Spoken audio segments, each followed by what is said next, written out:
vous avez mis les pieds dans une manifestation contre la réforme des retraites, il y a de grandes chances que vous ayez été exposé au gaz lacrymogène. Ah ouais.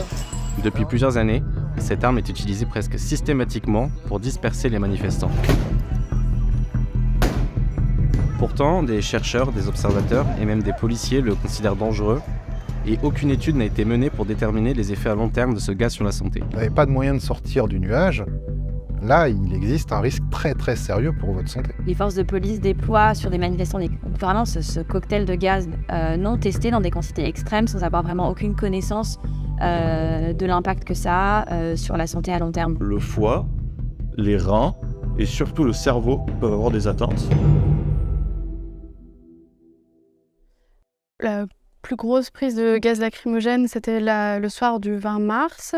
Et je rentre chez moi et je passe une nuit horrible, avec les yeux qui pleurent, des éternuements en continu. J'ai même eu jusqu'à avoir des diarrhées, quoi. La nuit suivante, c'est pareil, je dors mal. Et donc le mercredi, je décide de prendre rendez-vous chez le médecin. La médecin me dit très vite, il n'y a pas de bactéries, il n'y a pas de virus. C'est quand je lui explique que le lundi soir, j'étais en manifestation, que j'ai été exposée au gaz lacrymogène, que moi, je fais le lien. Elle l'affirme pas. Elle me dit c'est possible. Et elle me met juste sous anti-allergène pendant 30 jours. Patchy est street medic. Depuis 4 ans, il intervient très souvent dans les manifestations à Bordeaux. Les manifestations commencent très régulièrement en place de la Bourse. Et justement, il y a 2 rues parallèles qui permettent d'accéder au centre-ville. Dès lors que les manifestants essaient de se rapprocher de ces endroits-là, systématiquement à ce moment-là que les forces de l'ordre emploient des grenades lacrymogènes. Des exemples comme celui de Justine, il en a vu beaucoup sur le terrain. Tout le quartier était cerné, il y avait un massage assez important de toute la place. Il y a eu des échanges entre les manifestants et les forces de l'ordre, et les forces de l'ordre ont immédiatement répliqué par l'utilisation non seulement de LBD, mais aussi l'utilisation de gaz. Et malgré nos masques, on n'y voyait pas à 1 mètre. J'ai le souvenir justement en tête d'un manifestant, elle n'arrivait pas ni à se repérer, qu'elle n'arrivait pas non plus à se relever. On s'est évidemment posé des questions, à savoir si cette personne va réussir à s'en sortir. Il y avait une détresse respiratoire, respiration rapide et superficielle, et puis des sensations, cette sensation intense qui était causée par la peur de mourir. Dans une grenade lacrymogène, il y a une multitude de composants chimiques, dont le fameux CS. C'est lui qui cause les picotements dans les yeux et les poumons. C'est pas simplement du gaz qui vous fait pleurer et qui pique les poumons. C'est aussi quelque chose qui est absorbé. Donc, au cours du temps, un risque peut s'établir. Guillaume Gould fait partie de la police scientifique. Il est secrétaire général d'un syndicat. Il s'intéresse de près à l'usage du gaz lacrymogène. Pour pouvoir parler d'empoisonnement, il faut quand même bien prendre le recul par rapport à ça. Il faut que les conditions soient extrêmement délétères. Si vous ne vous trouvez pas dans un cas où toutes les conditions de sécurité sont réunies, si par exemple la foule est bloquée, donc qu'elle se retrouve à être forcée à rester au sein d'un nuage, le risque va augmenter. Si d'autres munitions sont tirées entre-temps, le nuage va devenir plus dense, le risque va augmenter. C'est-à-dire qu'en temps normal, non, vous n'êtes pas censé en avoir peur. Par contre, si il se produit quelque chose de non sécuritaire, là, il peut commencer à y avoir des problèmes. Ah ouais. Alexander Samuel est docteur en microbiologie. Après le mouvement des Gilets jaunes, il a monté un dossier de 127 pages avec un chercheur du CNRS sur le gaz lacrymogène et le CS. Cette molécule est également absorbée par la peau et par les voies respiratoires. Et ensuite, à l'intérieur du corps, il est coupé en morceaux. Et un des morceaux, c'est du cyanure. Le cyanure, il bloque en fait la chaîne respiratoire, on appelle ça la chaîne respiratoire. Et c'est comme si on n'arrivait pas à utiliser son oxygène. Il va se mettre à la place de l'oxygène, et donc on va continuer à absorber de l'oxygène, mais on va pas pouvoir l'utiliser. Et c'est comme si on nous étranglait du coup. Quand on nous étrangle, on n'a pas d'oxygène qui est apporté aux différents organes. Il peut y avoir ce qui s'appelle un stress oxydatif qui va causer des dégâts à l'organisme. Donc le foie, les reins et surtout le cerveau peuvent avoir des atteintes, parce que c'est celui qui consomme le plus d'oxygène, qui a besoin du plus d'énergie pour fonctionner. Un groupe de chercheurs de l'Université de Londres a étudié une manifestation du mouvement Black Lives Matter le 9 juin 2020 aux États-Unis. un jour où la police américaine a tiré 138 grenades lacrymogènes. Il était surnommé le Tear Gas Tuesday. On a simulé le mouvement du gaz lacrymogène ce jour-là. Sur ces 15 points de mesure, au final, le seuil de 2 mg par mètre cube, au-delà duquel l'exposition elle est considérée comme immédiatement dangereuse pour la vie et la santé par les agences fédérales américaines elles-mêmes, a été dépassée. La concentration maximale qu'on a pu observer dans l'air était d'environ 4500 mg par mètre cube. Les manifestants ont été soumis à des concentrations qui sont extrêmement élevées de produits chimiques dangereux, à des niveaux qui sont considérés comme mettant vraiment leur vie en danger. Oui, alors là, on est quasiment sur de l'empoisonnement. Si lors des événements de manifestation à Portland, on est sur du 4500 mg par mètre cube de gaz, là, vous avez un risque de toxicité aiguë associé à l'absorption de gaz lacrymogène, parce que potentiellement associé au fait d'absorber du cyanure, de métaboliser du cyanure. Donc à 4500 mg par mètre cube, si vous n'avez pas de moyen de sortir du nuage, là, il existe un risque très très sérieux pour votre santé. La police américaine a donc atteint des taux dangereux avec 138 munitions. Pour plusieurs CRS foncés qu'on a appelés, cette quantité de grenades lacrymogènes est presque risible par rapport à ce qui est utilisé pendant la contestation contre la réforme des retraites.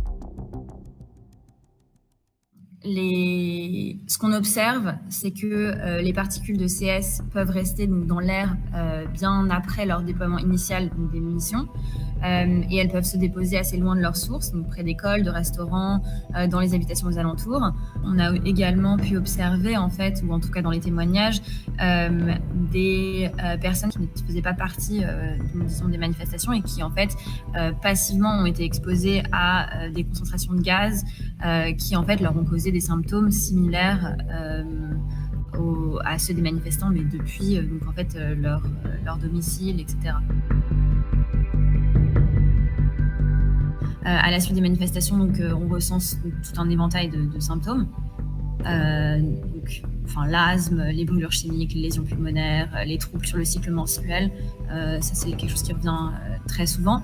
Mais en revanche, ce qui est vraiment important de noter aussi, c'est qu'aujourd'hui on a en fait très peu d'études qui ont été faites sur l'impact des agents chimiques vraiment sur la santé à long terme. Et c'est pour moi déjà la source du problème en fait. Ce qui se passe, c'est que les forces de police déploient sur des manifestants vraiment ce cocktail de gaz non testé dans des quantités extrêmes sans avoir vraiment aucune connaissance de l'impact que ça a sur la santé à long terme. Donc.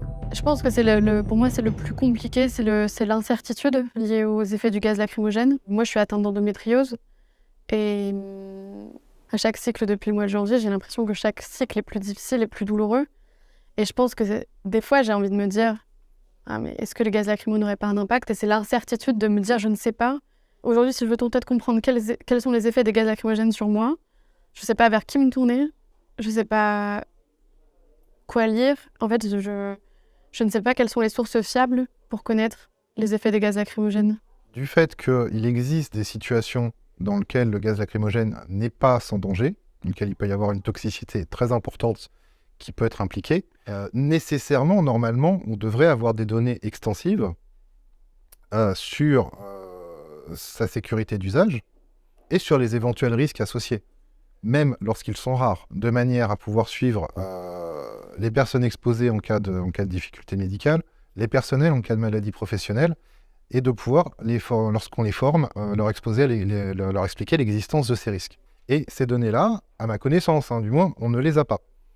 C'est pas une question d'avoir des personnes en face qui pensent à mal, mais c'est une question aussi de savoir comment on les a formés et ce qu'on leur a dit. Ou si on leur a rien dit aussi. Aujourd'hui, l'utilisation du gaz lacrymogène en France interroge des observateurs internationaux.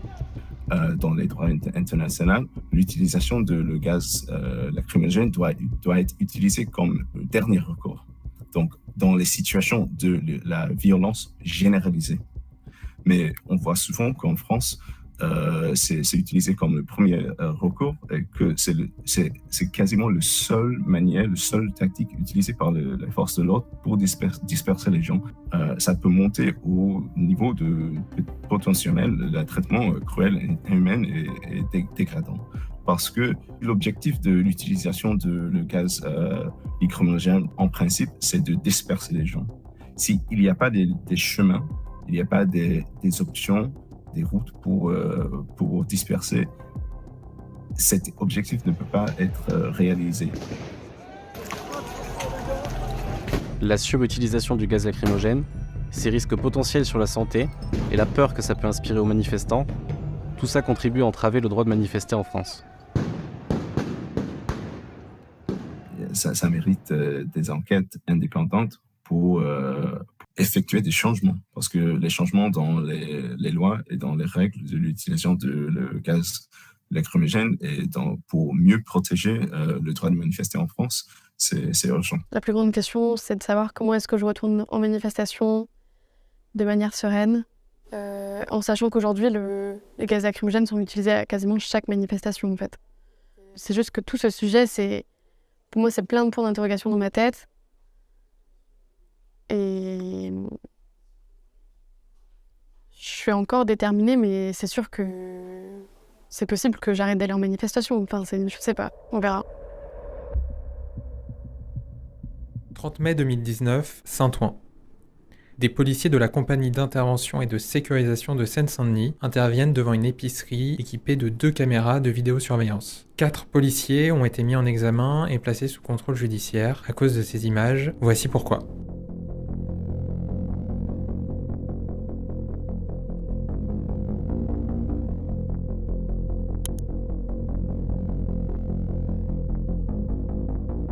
Des policiers de la CSI 93 arrivent devant l'épicerie de la rue Claude Monet.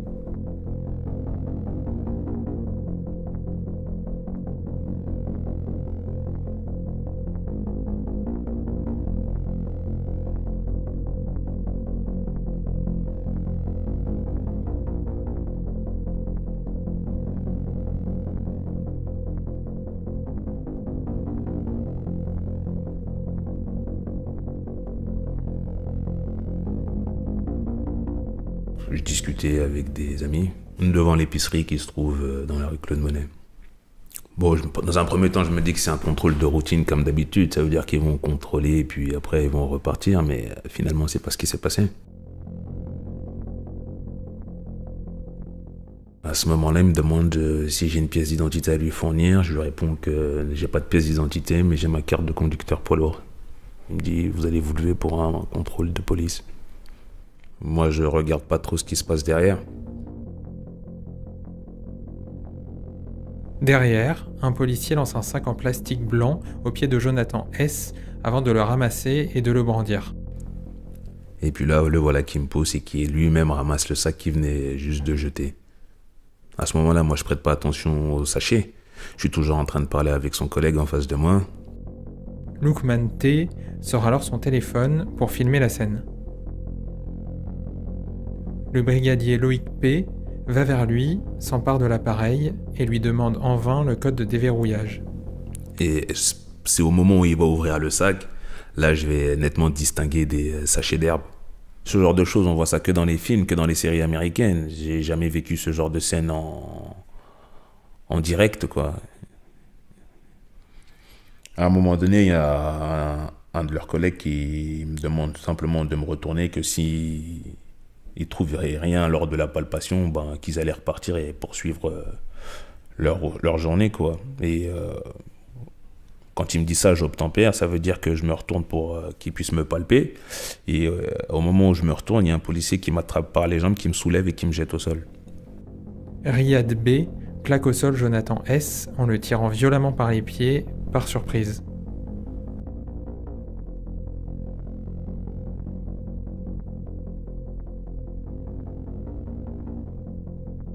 Des policiers en civil arrivent à leur tour devant l'épicerie.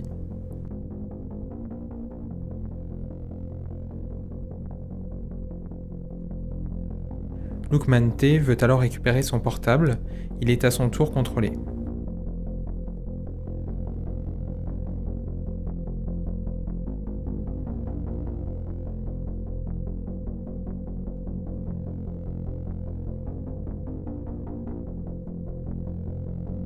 Riyad B se jette cette fois sur Lookman T et le frappe au visage, ce dernier se défend.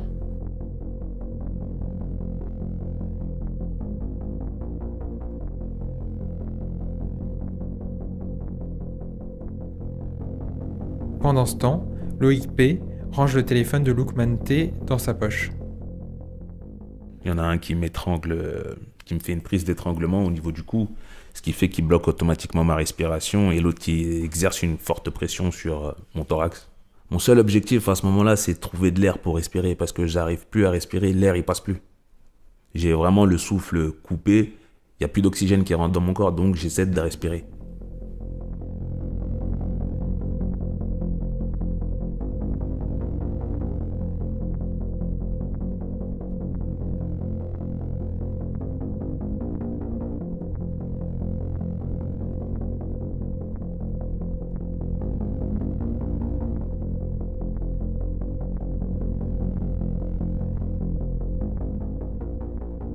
Lookman T.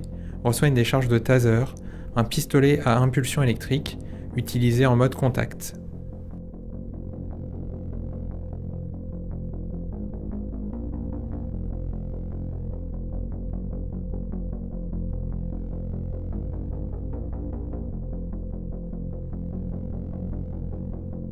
Après l'interpellation, les policiers accusent Lookman T. et Jonathan S. d'outrage, rébellion et violence. Ils sont placés en garde à vue. Ces images de vidéosurveillance vont leur permettre de prouver leur version des faits et de lancer une enquête sur les méthodes et brutalités des policiers de la CSI 93. S'il n'y aurait pas eu ces images, c'est là que ça aurait été beaucoup plus grave. Ma voix ou mon opinion, elle n'aurait jamais compté dans un tribunal et jamais face à des représentants de la loi.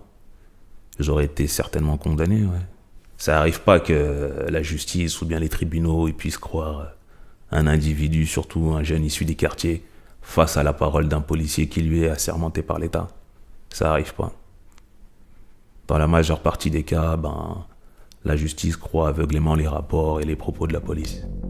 Le 2 juillet 2020, les policiers ont été mis en examen et placés sous contrôle judiciaire.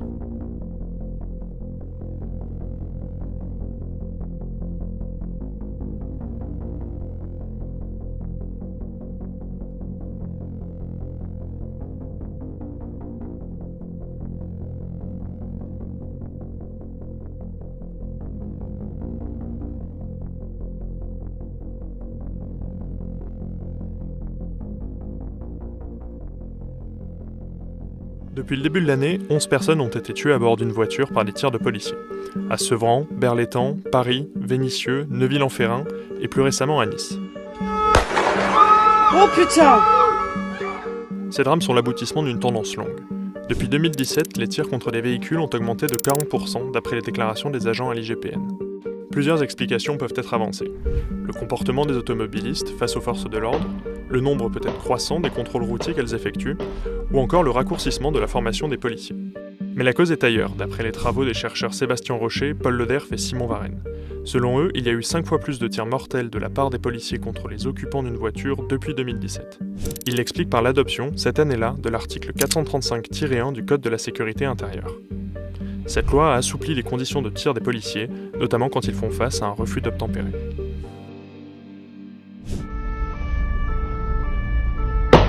Cette scène se déroule à Villeneuve-la-Garenne le 26 janvier 2018. Après une poursuite où les policiers disent avoir été mis en danger, la voiture qu'ils ciblent s'arrête. Le conducteur s'enfuit à pied tandis que le passager, Boubacar C, prend le volant et démarre. Le policier qui lui fait face ouvre le feu à 10 reprises. Boubacar C est touché 2 fois, ses blessures sont évaluées à 45 jours d'ITT. L'agent auteur des tirs, Jonathan M, a bénéficié d'un non-lieu en application de l'article 435-1. Avant cette loi de 2017, les policiers utilisant leurs armes ne pouvaient se prévaloir que de la légitime défense. Un cadre légal commun à tous les citoyens, mais insuffisant selon la droite et les syndicats de police. Alors quand en 2016, un couple de policiers est tué à son domicile par un terroriste à Magnanville, puis 2 agents sont grièvement blessés par un cocktail Molotov à Viry-Châtillon, la pression policière monte, et le gouvernement de Manuel Valls y cède. Son projet de loi aligne le régime légal de tir des policiers sur celui des gendarmes qui est plus permissif. La première mouture du 435-1 permet aux fonctionnaires, en cas de refus d'obtempérer, d'ouvrir le feu sur des véhicules dans le but de les empêcher de perpétrer de manière imminente des atteintes à leur vie ou à leur intégrité physique ou à celle de tiers. Au fil de son parcours législatif, le texte s'assouplit. Dans sa version finale, en vigueur aujourd'hui, l'article permet aux forces de l'ordre de tirer sur les véhicules dont les conducteurs n'obtempèrent pas à l'ordre d'arrêt et dont les occupants sont susceptibles de perpétrer dans leur fuite des atteintes à leur vie ou à leur intégrité physique ou à celle d'autrui. La mention des atteintes imminentes, une notion qu'on retrouve dans le régime de la légitime défense, a disparu. Dans la version finalement votée de l'article, il suffit que ces atteintes soient susceptibles de se produire. C'est pour ça que le cadre d'utilisation de l'arme par les policiers est élargi. C'est précisément sur ce passage de l'article 435-1 que s'appuie la juge d'instruction pour ordonner un non-lieu dans l'affaire de Villeneuve-la-Garenne.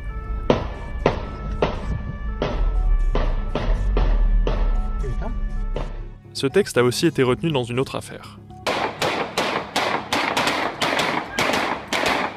Le 19 août 2017, à Chalette-sur-Loing, Louis Bicot, au volant d'une voiture, tente d'échapper à des policiers qui l'entourent. Il est armé d'un couteau et les menace d'après les agents. Il finit par dégager son véhicule et prend la fuite. Les fonctionnaires tirent une quinzaine de fois et le tuent. Au terme de plusieurs années d'instruction, une ordonnance de non-lieu a été rendue en application de l'article 435-1 du Code de la sécurité intérieure. La famille de Louis Bicot a fait appel de cette décision.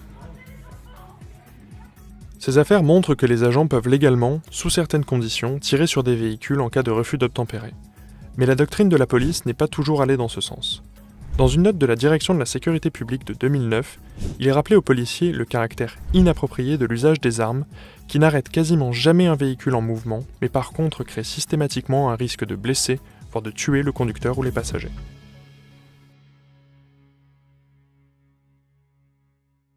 L'homme qui entre dans ce commissariat s'appelle Merter Keskin.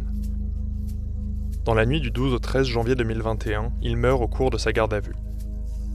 Une information judiciaire est en cours, notamment pour déterminer les causes de son décès. Libération a obtenu des images de vidéosurveillance. Elles montrent que les policiers ont peut-être joué un rôle dans la mort de Merter Keskin.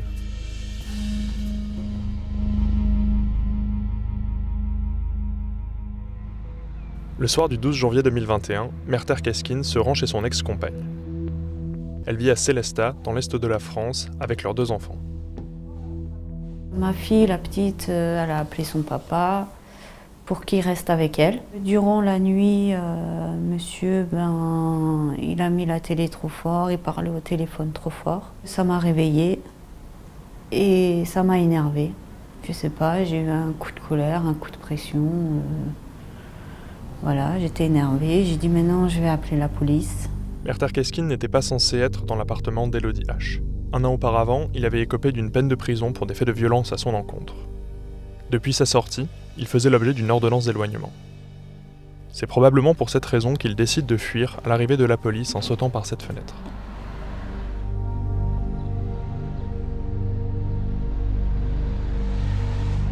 L'interpellation se déroule dans des conditions confuses, qui sont détaillées dans notre enquête écrite. Ce dont on est sûr, c'est qu'à 4h25, Merter Keskin entre dans le commissariat. Son visage est ensanglanté. Il répète à plusieurs reprises qu'il a mal au cœur, d'après les auditions des policiers. Il est emmené dans une cellule où les agents le mettent sur le banc pour le démenotter. Ils ne parviennent pas à trouver les bonnes clés.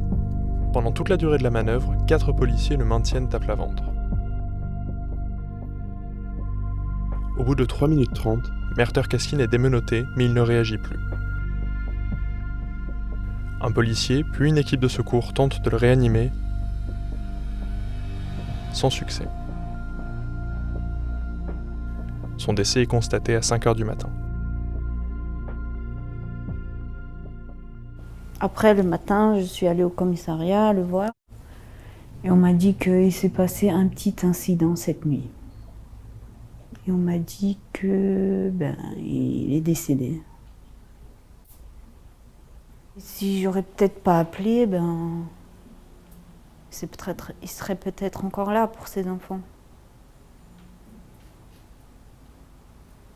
Dans cette affaire, l'intervention de la police est justifiée, car Merter Keskin n'avait pas le droit d'être chez son ex-compagne. Elodie H l'explique. Je voulais qu'elle intervienne, mais pas comme ça.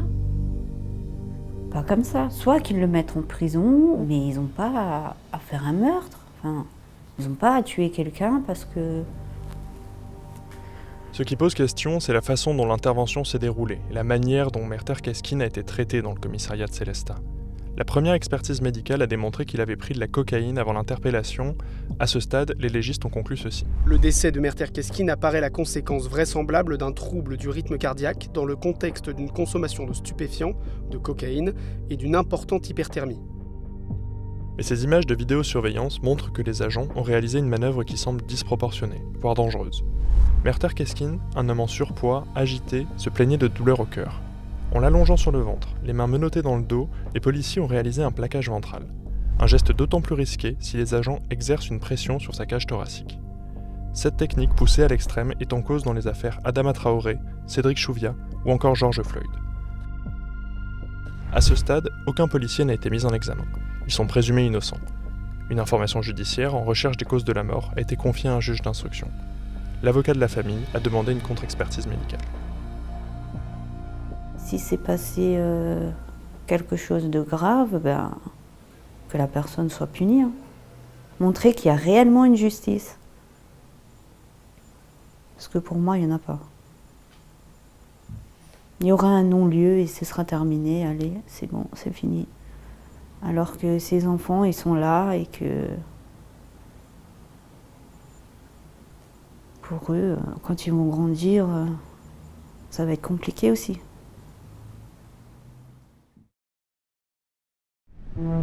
Sainte-Soline, le 25 mars 2023. Des milliers de personnes manifestent contre un chantier de méga-bassines. Parmi elles, Serge D, 32 ans, est grièvement blessé à la tête. Il est aujourd'hui entre la vie et la mort. Sa famille a porté plainte notamment pour tentative de meurtre. À partir d'images exclusives et de plusieurs témoignages, Libération retrace les circonstances de la blessure. Au moment où Serge D s'écroule, les gendarmes tirent de nombreuses grenades sur le groupe auquel il appartient. L'une de ces munitions l'a vraisemblablement atteint. Ce 25 mars 2023, les militants écologistes se rendent à Sainte-Soline pour une action de désobéissance civile. Le chantier de la méga-bassine se trouve au milieu des champs. La préfecture des Deux-Sèvres avait interdit le rassemblement sur ce lieu. Les premiers manifestants arrivent près du site avant 12h30. Parmi eux, plusieurs centaines de militants équipés et organisés pour affronter les forces de l'ordre. Ils se retrouvent face à des camions de gendarmes qui gardent l'accès au site. Peu après, de premières grenades lacrymogènes sont tirées. Les manifestants font alors le tour de l'enceinte pour l'approcher par l'ouest.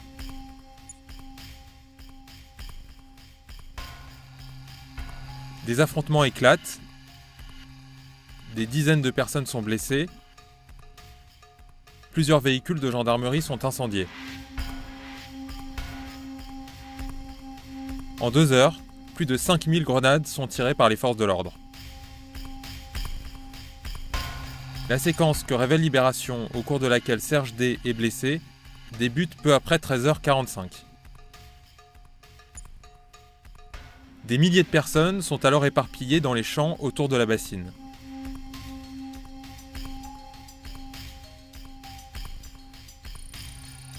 Des manifestants sont regroupés à environ 50 mètres du barrage des gendarmes mobiles. Ils tentent de s'approcher du chantier de la méga-bassine. Serge D fait partie de ce groupe. Les témoignages recueillis et plusieurs photos attestent qu'il est équipé d'un casque de chantier blanc.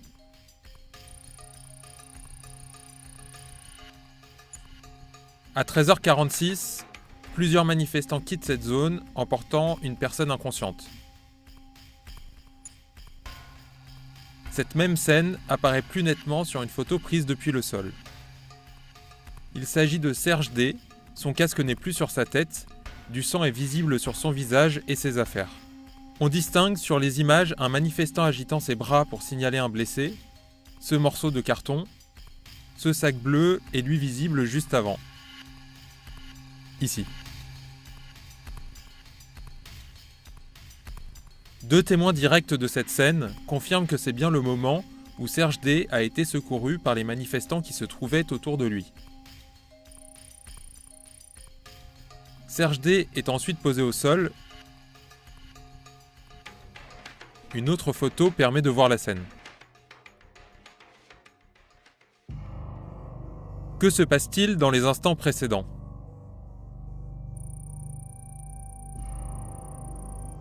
Quelques secondes avant l'évacuation de Serge D, des grenades sont lancées à proximité des manifestants.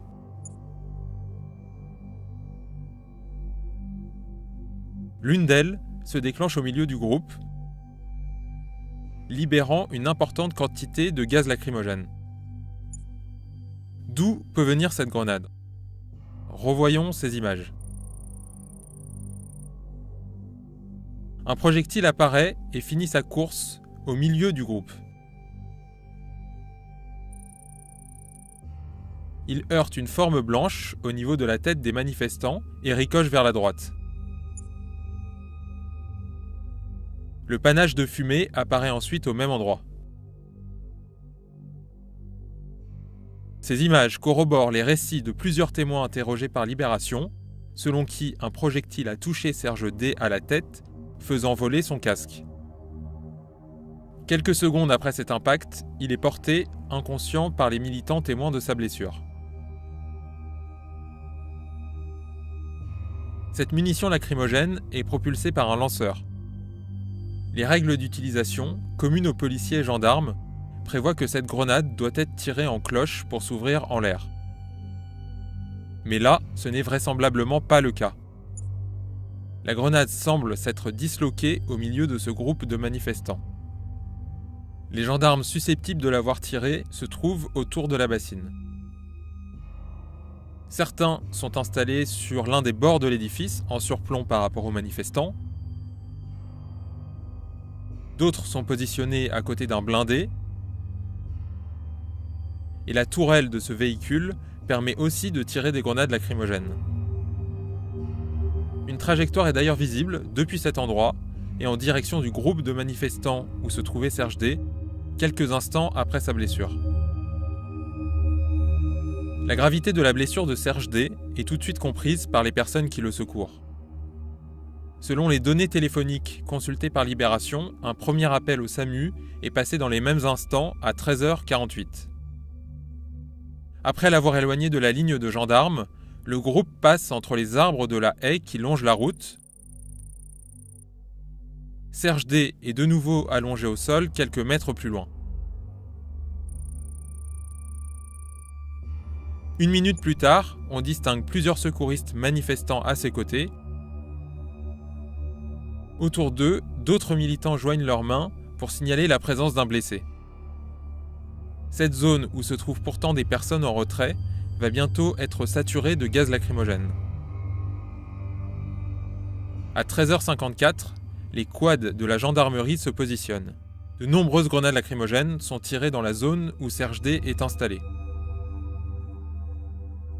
Le manifestant devra attendre près d'1h30 avant d'être pris en charge par le SAMU.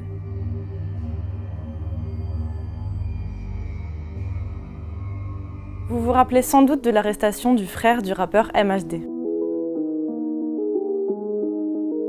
À la base de cette affaire, il y a des délits d'outrage et de rébellion. L'outrage, c'est le fait d'avoir un geste ou une parole pouvant porter atteinte à la dignité d'un policier. Et la rébellion, c'est le fait de lui opposer une résistance violente. Et ces deux délits apparaissent souvent pour répondre aux accusations de violence policière. Dans ces affaires souvent réduites à du parole contre parole, cette criminalisation des plaignants, pour certains avocats, elle entrave le droit à un procès équitable.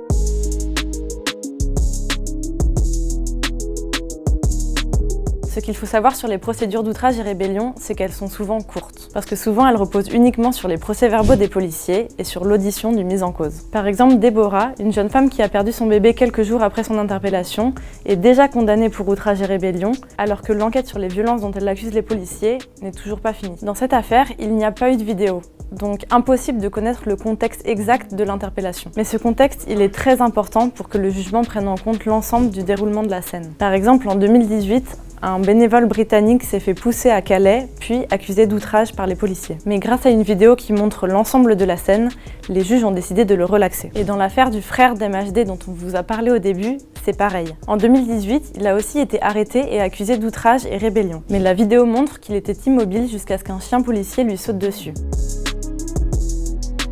Là aussi, les juges l'ont relaxé. Mais il y a un autre enjeu qui réside dans la temporalité des procédures. Bien souvent, les personnes interpellées sont condamnées pour outrage et rébellion avant même que l'enquête pour violence policière ne soit terminée. C'est ça qui est arrivé à Déborah, la jeune femme dont on vous parlait au début. Selon certains avocats, ça donne une mauvaise teinte à leur plainte contre les policiers, parce qu'ils arrivent devant les juges avec un casier judiciaire. Et pour ces avocats, c'est ça qui porte atteinte au droit à un procès équitable.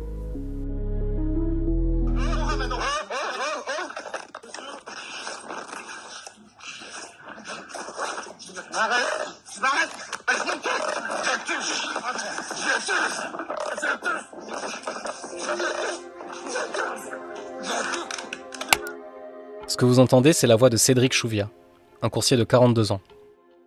Après cette mise au sol, il meurt d'un arrêt cardio-respiratoire. Libération a pu se procurer de nouvelles images de l'interpellation. Elles pourraient entraîner la requalification de l'affaire en homicide volontaire.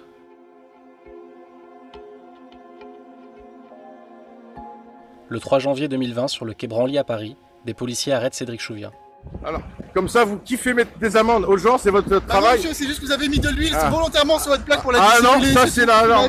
Mais vous savez même pas. filmé Ne votre me touchez plaque. pas, s'il vous plaît. Ne me touchez pas, ne me touchez pas. Mon scooter est sale, ma plaque est sale, eh oui. Au bout d'une dizaine de minutes, Cédric Chouviat rejoint son scooter. Espèce de clown, va. Espèce de clown, va. Espèce de clown, espèce de... Ces provocations poussent les policiers à revenir vers lui. Vous verrez, monsieur l'agent, mais espèce de guignol, c'est un guignol. C'est des guignols? Oui, c'est un... Non, un guignol. Alors... Et à le plaquer au sol.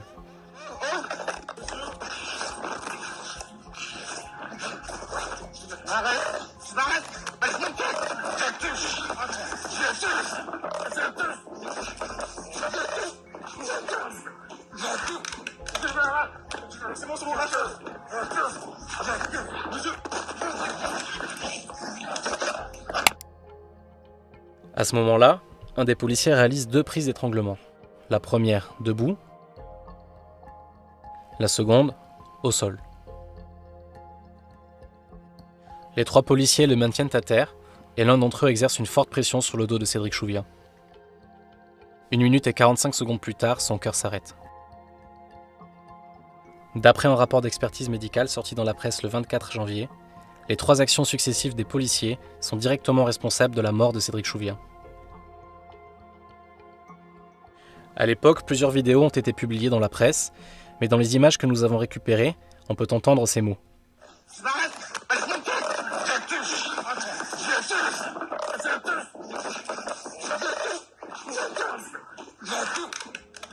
Selon les agents, le bruit de la circulation a couvert les cris de Cédric Chouviat. Mais cette vidéo et le son qui l'accompagne mettent à mal la version des policiers. D'après nos informations, ces images sont dans le dossier d'instruction. Elles pourraient être utilisées par la défense afin de poursuivre les agents pour homicide volontaire.